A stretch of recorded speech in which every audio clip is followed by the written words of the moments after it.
Hi, I'm Callie Mist, um, and I'm a drag queen. Drag is basically performance art, and yeah, it's like performance art and acting, and it's a nice combination of lots of other art forms like dance. For me personally, it's a way to express myself. It's a way to kind of become a character for a night so I don't have to be me when I'm out of drag. It's a way to cope with a lot of things, and it's also a really good creative outlet. For lots of drag queens, drag is a way for them to live as their preferred gender. For example, one of my good friends who's a drag queen is a transgender woman, and she lives her life as a woman, but she started that transition by doing drag.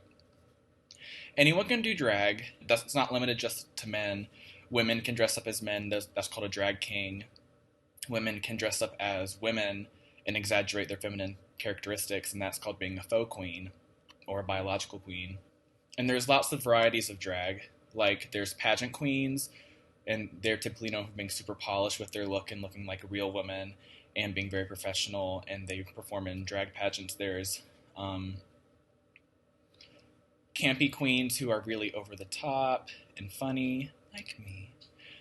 There's fishy queens, they just look like real girls. And drag queens do a variety of things from dancing to stand up comedy to lip syncing. And I've even seen some drag queens do like magic shows. The term drag, no one really knows where it originated from, but it's theorized to originate from Shakespearean times where it was actually an acronym for a dress resembling a girl, and it just stuck around, and we've taken that term and applied it to different kinds of drag, like a drag king is not resembling a girl, but obviously resembling a man. It's been around for a really long time, and it became really popularized in the 60s and the 70s, especially in like New York, like big cities where they had nightclubs and the nightlife when the club kids were around, and they were pretty well known. A lot of them were drag queens, and they kind of put drag like in the limelight for the entire world to see when they were famous. And drag sort of had been on a decline since then, but with the show RuPaul's Drag Race becoming as popular as it's become, drag's back in the mainstream and drag's becoming really, really popular to do again. And I think that's pretty cool. My favorite thing about drag is the sense of community, definitely. These things called drag families, where an older drag queen will pick up a younger drag queen, and that'll be like a drag mother and a drag daughter. And that family behavior has sort of leaked over into the gay world, where you can be two gay men, not actually related but really good friends, and you call each other your brother.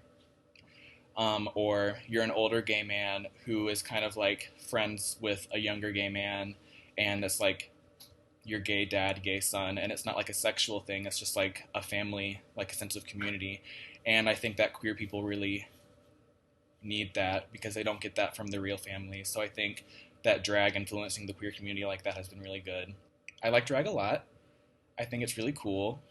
Everyone should do it. Bye.